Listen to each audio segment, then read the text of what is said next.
Hey guys, Nick here. So today we will be taking a look at the 2024 Honda Rubicon Deluxe.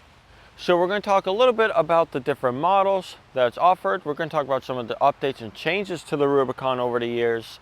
And then finally, I'll take it for a spin and tell you my thoughts on the Rubicon. So let's get started.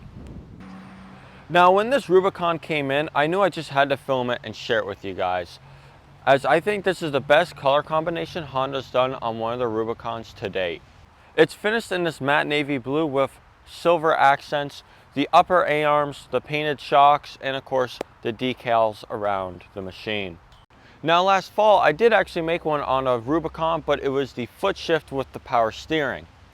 So if you are more interested in the foot shift variant, I will have an eye pop up where you can go click on and watch that video, which I just made in the fall. But let's talk a little bit now about the Rubicon models you have to choose from. So when it comes to picking out what Rubicon model you want, you really have four choices to choose from. You can either get a foot shift variant, which does not have the high and low range. It's just a 5-speed on it. Now all Rubicon models share a 5-speed transmission, but depending upon the model, it will have a high or low range. If you get the foot shift with the power steering, that won't come with the high and low range. But if you do some of the automatic models that have the DCT, you will get that high and low range option. So the two cheapest variances of the Rubicon will either be a foot shift with the power steering or a automatic DCT with no power steering. And then it steps up from there to a DCT power steering version, which gives you the automatic DCT transmission, but you as well get the power steering. Now that is basically the same model as this one, but the Deluxe gives you all the bling. So between those two variances, you have about a $500 price increase between that model, which has all the same features as this one here, but without the bling. So getting into the Deluxe model gives you the nice finished aluminum wheels all around it. You get the fancier paint options to choose from, and then you get color matched shocks and upper control arms and A-arms all painted to match on it as well. And if you don't like the navy blue for whatever reason, you can get a matte black finish with red accents, and you can as well get a full camo.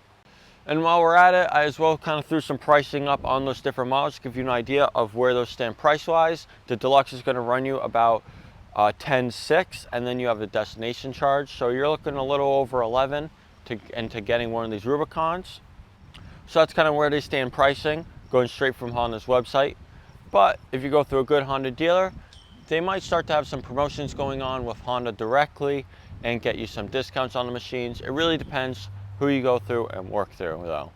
So if you're looking at picking up one of these Rubicons, you can use my trusted Honda dealer, JAF Motors, located in Glenville, New York. All their info on screen and down below. You can buy a machine just like this Rubicon right here, or even they have a camo one and they have a non-deluxe green one available as the time of this filming. So if you want to pick one of those up, I'd go give them a call right now and get your hands on one. But let's go talk some specs on the Rubicon. So I'm going to throw in a couple quick specs here for some of you that want to know those kind of numbers and figures, but we'll kind of breeze through it a little bit. You got 100-pound capacity on your front racks. The rear racks are rated for about 190 pounds. It is rated to tow right about 1,300 pounds from the hitch. This has a 3.9-gallon fuel tank, so just shy of 4 gallons to keep you running a while. And it's powered by a 518cc fuel-injected, liquid-cooled, single-cylinder engine, which is paired up to a 5-speed semi-automatic transmission. You as well get 2-wheel 4-wheel drive, you get diff lock, you can swap in between from automatic to manual mode when it comes to shifting. So you put the machine right in gear and it goes, or you manually tell it when to shift. So we'll get more into that when we get into the dash, but let's start right up front and work our ways around the machine. So we're going to talk a little bit about some of the key features that separate the Rubicon then from, let's say, the Foreman. The Foreman shares a front brush guard on it as well, but the Rubicon is a little bit heavier plated. There's some more plating here, a crossbar here, and as well even the vents going into where your radiator are is done a little bit differently for cooling. But with that, you get a storage compartment right here. Right here you have access to your coolant fill in the top of your radiator, which makes servicing, adding fluids, changing fluids very easy on this machine. On top of that, on the right side, under the fender, you'll be able to check your higher and lower levels of your coolant. And as we work our ways back, you have a nice emblem here telling you exactly the model that you have, and it's finished with a little bit of a blue surround to the sticker, which is a nice little touch that they got it all paint matched. So well, of course, we got our fuel fill right here and a 12-volt cigarette outlet right there, and top, front, and center is our third headlight with, again, the matte navy blue finish right around it to match. Alrighty, so now taking a look from the side profile of it, you're going to see a lot about those color accents that I talked to you about. You got the silver right up front on your front and your rear fenders. You as well even have a sticker in the back, which is on all Rubicon models, letting you know that this has independent rear suspension on it. Right front and center, of course, you got the Foreman with the big and bold Rubicon lettering. And it's textured kind of like if you're looking about at a map of elevation, is what is the kind of key design in those stickers as well. On top of your Honda logo is where you're going to see your selector of your normal drive and your low range on this machine. And when you work your ways down, it's going to be your access to your oil check, which is going to be a nice little dipstick right under that cover, pops right off. Makes it real nice and simple and easy to check.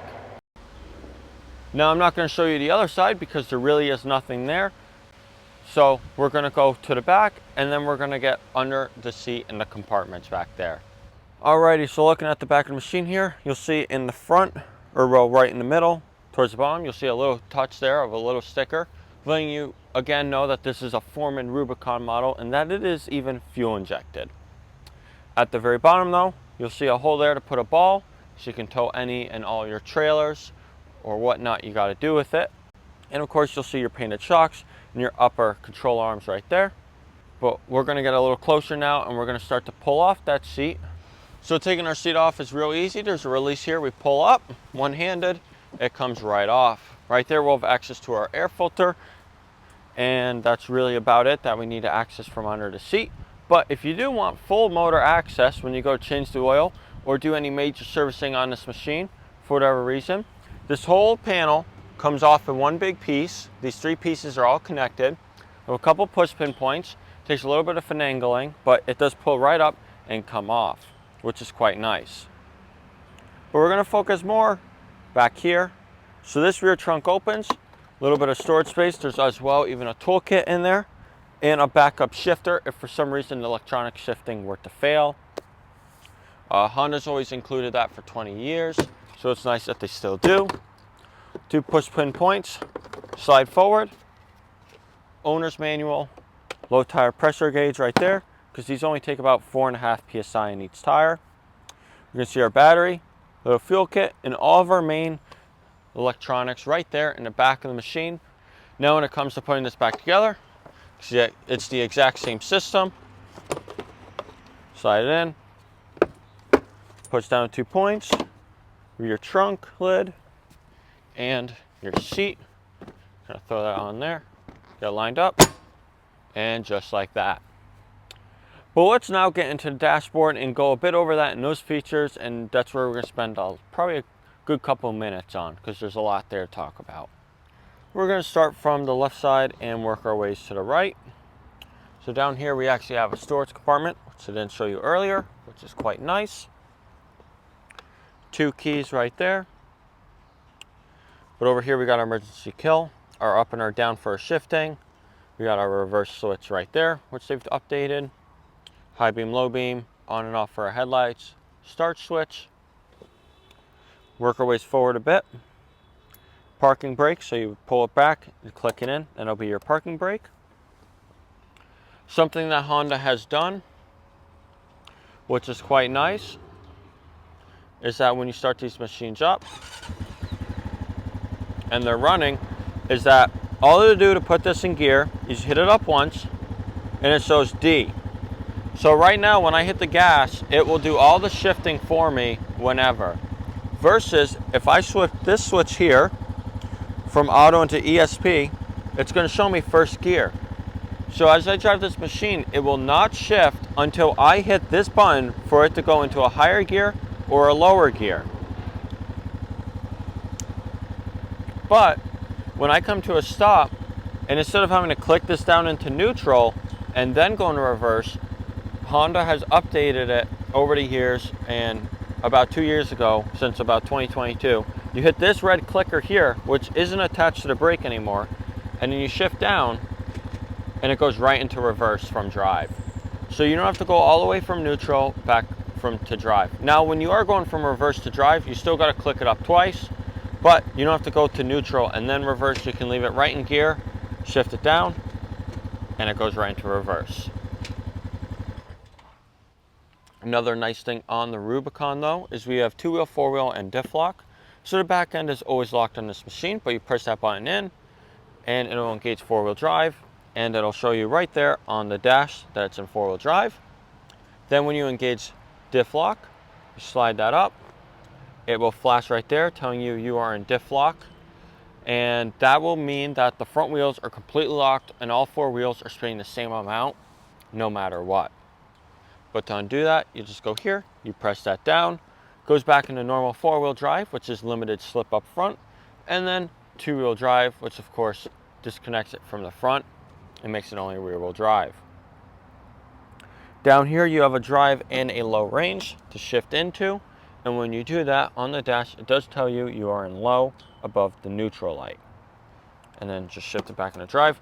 Come to a stop when you do that with the machine, take it out of gear, put it in neutral.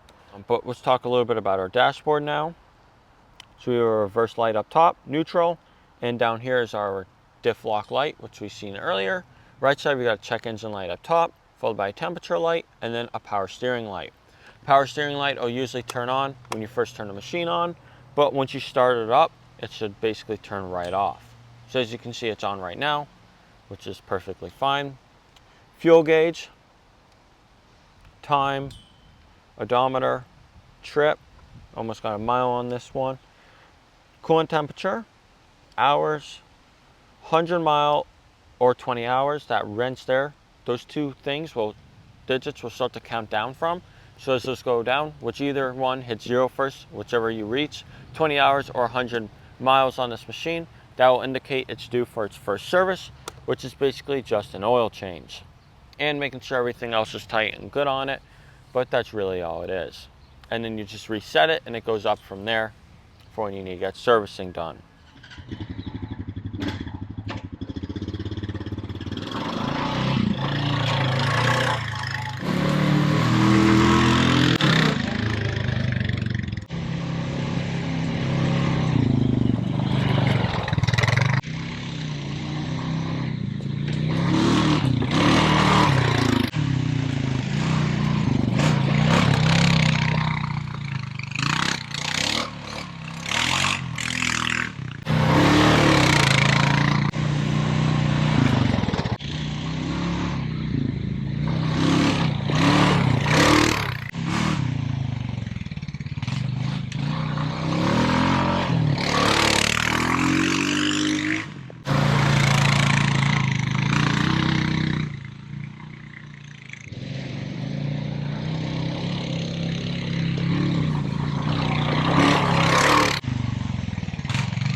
Now the Rubicon is just a really great piece if you plan on working it, getting it out there, hauling, pushing, doing all the work you need to do, but you get a little bit of comfort with the independent rear suspension. You get a little bit bigger of a seat on the Rubicon. So overall, it's just a really nice piece if you had Hondas before, you like the transmissions, you like the reliability and the resale value of a Honda. These are just a great piece. You get some really nice bling and aesthetic to it with the deluxe models, and you get a couple color options to choose from as well, but I think this matte navy blue is by far the best one. But of course you have those two other colors. The matte black with the red accents is really sharp as well, and of course classic camo if you want the black wheels and the camo and you don't want to be seen.